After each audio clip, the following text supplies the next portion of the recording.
Hi, you guys. This is a bit of an experiment, so we'll see how this goes. But I just wanted to walk you guys through how I edit papers and how I like catch typos and all of that.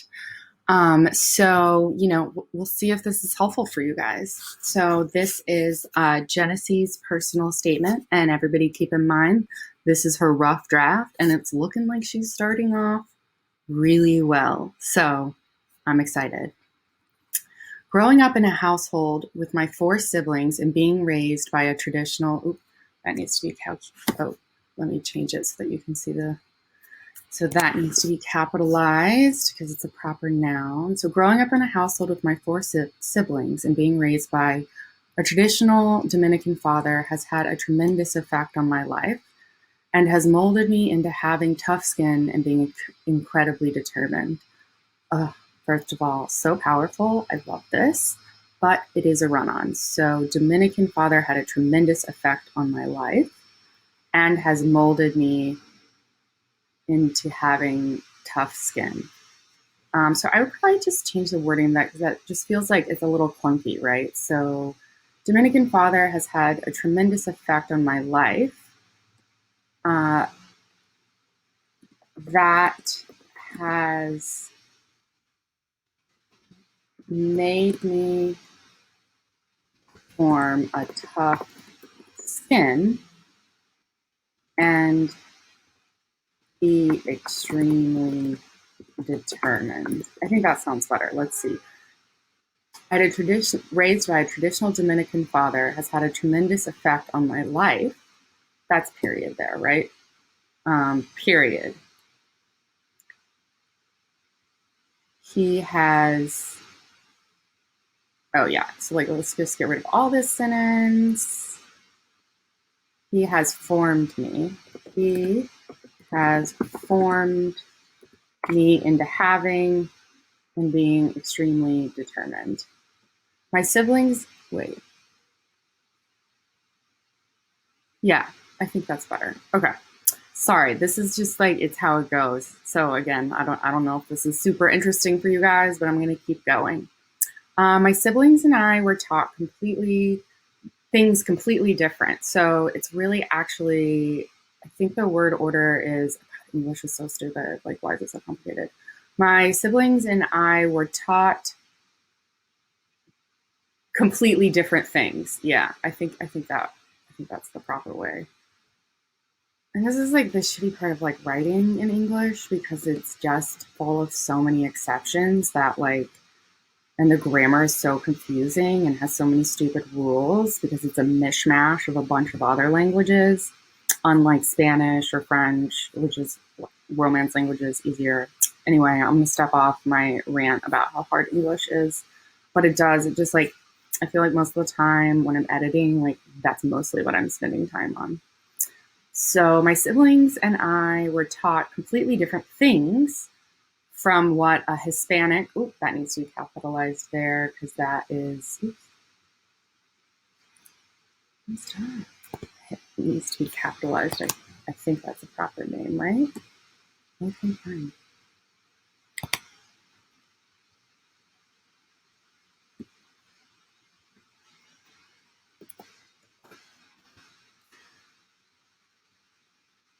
My siblings and I were taught completely different things from what a Hispanic woman would teach her children.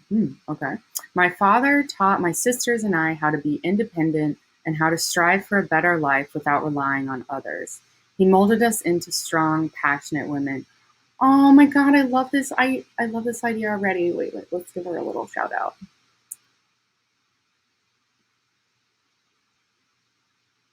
Sorry, I'm moving slow, guys. I think usually when I'm doing this, I'm not talking at the same time. So anyway, okay, so he loved this idea. Yay. And one thing I will note that though this is her rough draft, look at that mic drop last sentence of her first paragraph. She introduces, the characters in her story as it were, and she's setting us up. And then, I love this twist. I thought it was going to go, he's really strict and mean for some reason. But no. Maybe because of the, anyway. My father dropped out of school at a young age to provide for his family. He grew up farming with his 11 other siblings. He came to the United States in his 20s. Oh, I think so. Any like number that's under 100, you have to write out. I don't know why it's stupid. He came to the United States in his in his 20s and met my mother, with whom he fell in love with. My father, a man with no degree and no understanding of the English is another a proper word, proper noun. English language. Okay, wait. My father, a man with no degree and no understanding of the English language, managed to take care of not only me, comma, or it's a run-on, but my three older siblings and my stepsister in a country that was foreign to him. Ooh, this is getting interesting. He worked constantly and became a workaholic. She's sort of telling us here, and I kind of want to see like a specific example, right? Like this information, one, it's informative. So that's what it's telling. And it's like, oh, this sounds like a fascinating, like really fascinating, interesting, and important guy to talk to. Like, I'm here for this. And I just want to see like that in action. And this is like what writers always say, where it's like showing versus telling. So that's what I mean is like, show me an example, like give me a specific example of like, that would paint a picture of what he does. Like maybe, oh my God. And then her mom is diagnosed with schizophrenia. Oh, geez. Okay. So I think that we should say,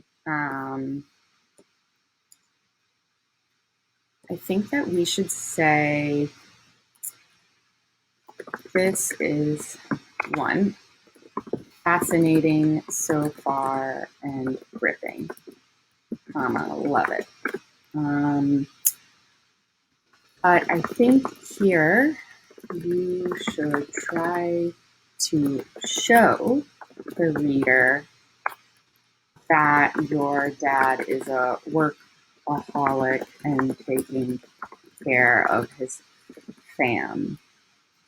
Maybe a story or an anecdote that is representative of that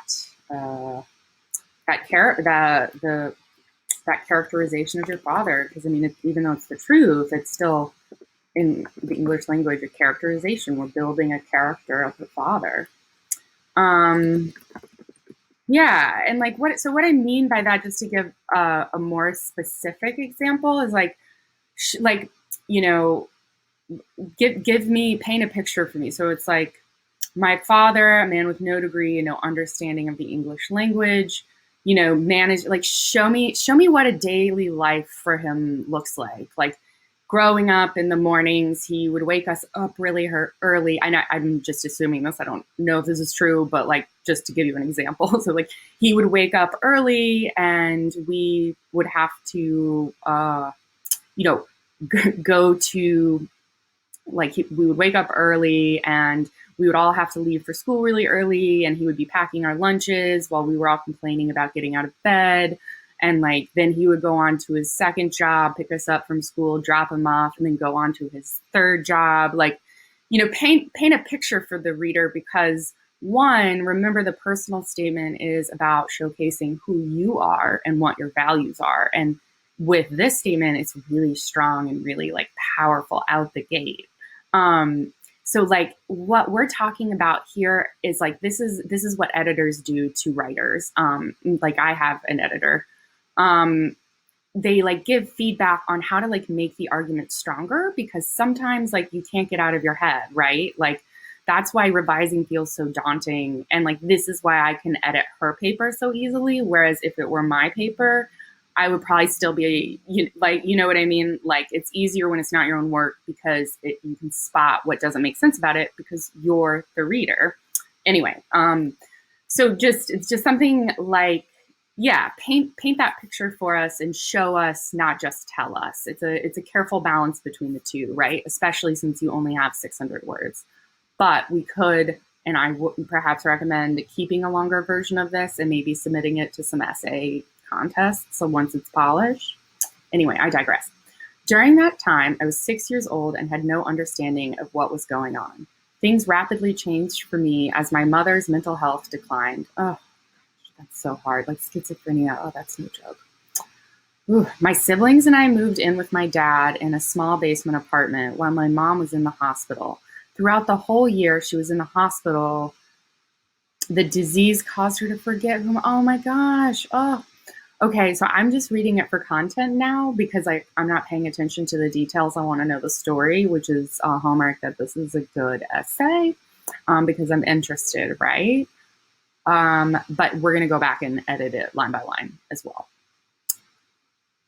Okay, throughout the whole year, she was in the hospital. The disease. Okay, yeah. So that sentence obviously needs some work. And sometimes like when I'm just caught up reading it. Oh, I don't know why it's doing that annoying.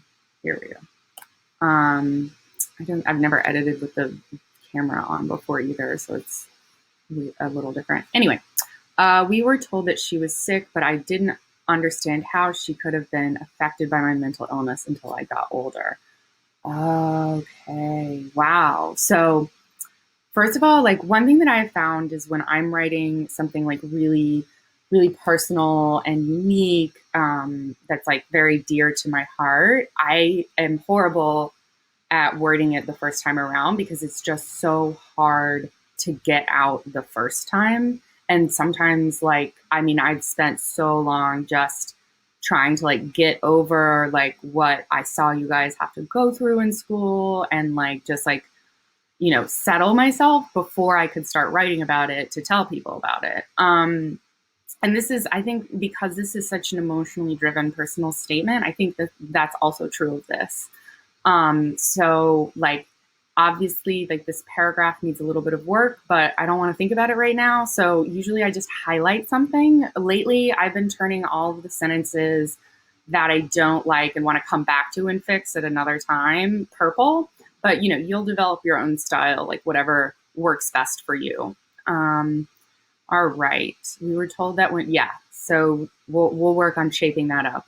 Later, my dad was giving full custody. Oh, my father took on the responsibility of raising us. This is what I was talking about earlier. Oh my gosh, I should have just kept reading. He got us ready for school and made sure we had everything we needed. Things you wouldn't expect a man to do, he did.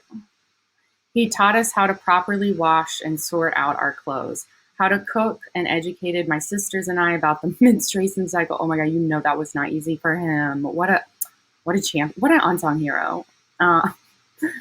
Through him, I learned the value of working hard and persevering despite the circumstances. Witnessing my father's struggles and seeing how difficult it was for him to raise 3 girls motivated me to want a better life for myself. Though I felt misunderstood by my father because he never understood how difficult it was to see other children with both parents while I only had one, I respected him nonetheless. As a Hispanic man accustomed to having their wife do everything, I see you guys. Like, y'all told me. I don't know, but I know enough to, yeah. Okay. So this is a bit like her dad's a hero is what I'm saying.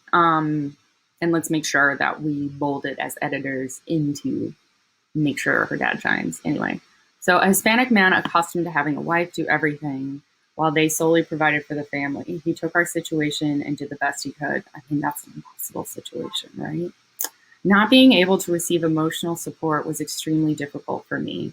Luckily, my older sisters became my role models, and they gave me the support I needed to persevere. Oh my gosh.